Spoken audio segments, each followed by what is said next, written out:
Minute में पारसी सलवार बनाना सीखे।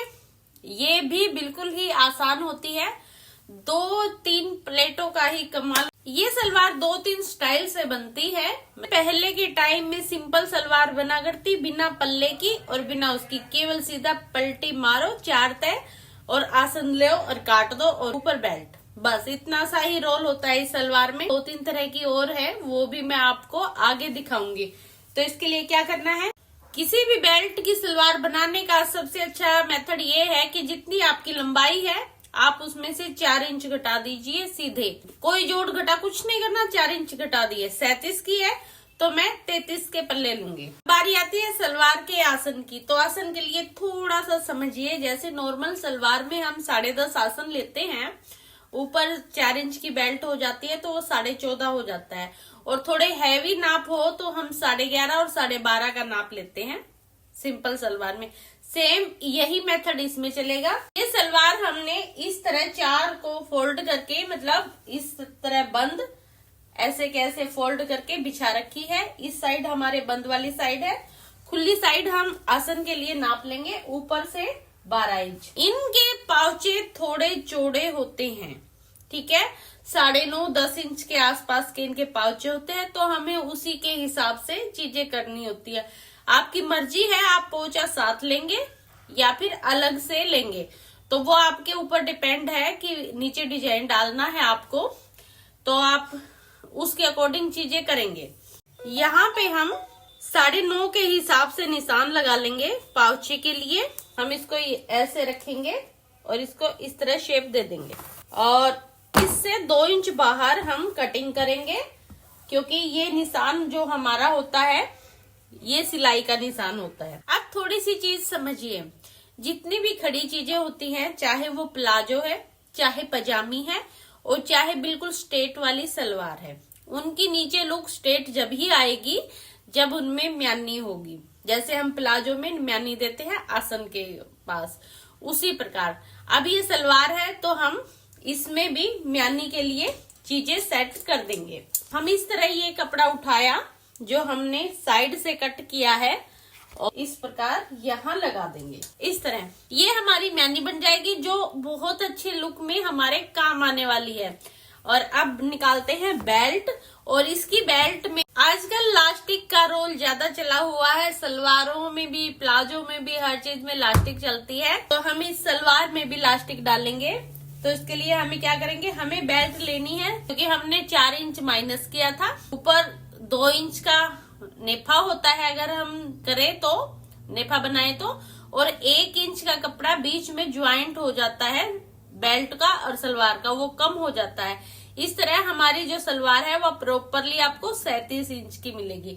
पर अब हम इसमें लास्टिक डाल रहे हैं तो हम 1 इंच का एक्स्ट्रा लेके चलेंगे, क्योंकि लास्टिक चौड़ा होता है और उसके अंदर फोल्ड करना पड़ता है। तो चलिए हम 8 के हिसाब से बेल्ट को कट करते हैं। अब आपको एक जरूरी चीज बताती हूँ बेल्ट को लेके, सलवार में बेल्ट को लेके, कि हमें बेल्ट कितनी डालनी चाहिए। देखिए, जितनी भी आपकी हिप्स होती है हम उससे 4 इंच ज्यादा बेल्ट को रखते हैं, मतलब वो ना तो ज्यादा खुली रहती और ना फिटेड रहती। तो हम इसके हिसाब से, इनके सूट की हिप्स 23 इंच है, यानी कि 11.5, तो मैं इसमें 4 इंच ज्यादा यानी कि 27 इंच की बेल्ट बनाने वाली हूँ।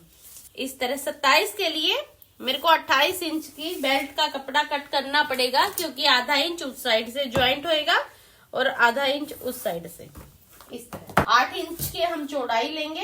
अब बाकी के काम के लिए मशीन पे चलते हैं। हमने बेल्ट को जोड़ लिया और ये म्यानी को जोड़ के आसन को सिलाई मार ली है, और इस तरह जो जैसे हम सिंपल सलवारों में बैक में प्लेट डालते हैं, उसी प्रकार हमने बैक वाली प्लेट तैयार कर ली है। ये प्लेट थोड़ी सी ज्यादा चौड़ी होती है, और पारसी सलवार सिंपल जैसी ही होती है, केवल एक ही प्लेट का खेल होता है इसमें, आप देखेंगे, और सब कुछ सिंपल है।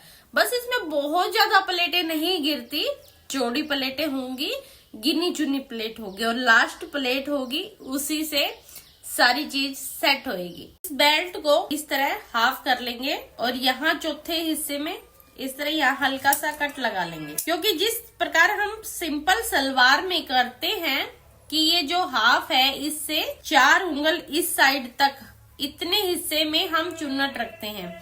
देखिए ये भी एक ट्रिक है जो मैं आपको आज बता रही हूँ। जितनी भी आपकी सलवार की बेल्ट की लेंथ है आप उससे हाफ कर लीजिए। इस तरह चौथा हिस्सा आप कर लेंगे। उस चौथे हिस्से में जो आगे की साइड का हिस्सा होता है ये, उसमें आप इस साइड या तो 4 उंगल, बहुत बड़ी बेल्ट है तो 4 उंगल, अदरवाइज नॉर्मल बेल्ट है तो आप 3 उंगल यहाँ पे निशान लगा लेंगे। इस जगह हम एक कट और लगा देते हैं ऐसे, और यहाँ से जितनी भी आपकी बेल्ट बनी है इसमें आपको कोई जोड़ घटा करने की जरूरत नहीं है। यहाँ से हम 1-1 इंच छोड़ेंगे यहाँ तक, और इतने हिस्से में हम अपनी सलवार की प्लेटें सेट कर लेंगे। अगर हम इस तरह प्लेटें सेट करते हैं तो हमारी सलवार पीछे की साइड नहीं घूमेगी, जैसा कि कई बार होता है कि पीछे की तरफ बल खाने लग जाता है पाउचा, तो वो प्रॉब्लम नहीं आएगी और प्रॉपरली सेट हो जाएगी। अब देखिए इसमें कुछ भी नहीं करना है, ये हमारा आगे का सेंटर है। ठीक है, हम यहाँ से चले, क्योंकि ये कपड़ा कम है, घेरा कम है, तो हम थोड़ी दूर आएंगे, उसके बाद प्लेटें डालना शुरू कर देंगे इस तरह ऐसे। ठीक है, थोड़ी थोड़ी दूर पर हम 2-3 प्लेटें डालेंगे बस। जैसे मैंने ये 3 प्लेटें डाल दी, देखिए। ठीक है, 1 मिनट, इस तरह। अब हमारे पास ये कपड़ा बच गया है एक प्लेट से थोड़ा सा ज्यादा। जैसे ये प्लेटें इस साइड मुंह करके आ रही है, ठीक है, हमें लास्ट वाली प्लेट का मुंह पलटी करके उस साइड करना है। बस इतना सा ही रोल होता है इसमें प्लेट का।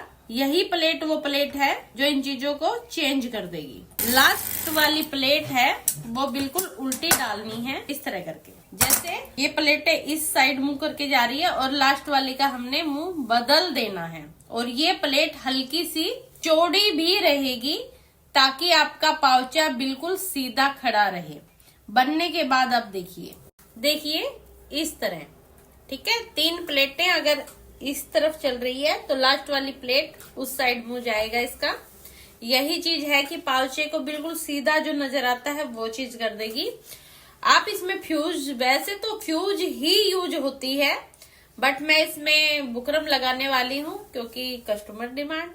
ये हो गई हमारी सलवार तैयार, और देखिए अब इसका जो फॉल है इस तरह बिल्कुल स्ट्रेट में इस तरह गिरने वाला है। इस कस्टमर ने पाउचे ज्यादा चौड़े नहीं बनवाए हैं, अदरवाइज इसके पाउचे आप 1-1.5 इंच और भी ज्यादा चौड़े रख सकते हो।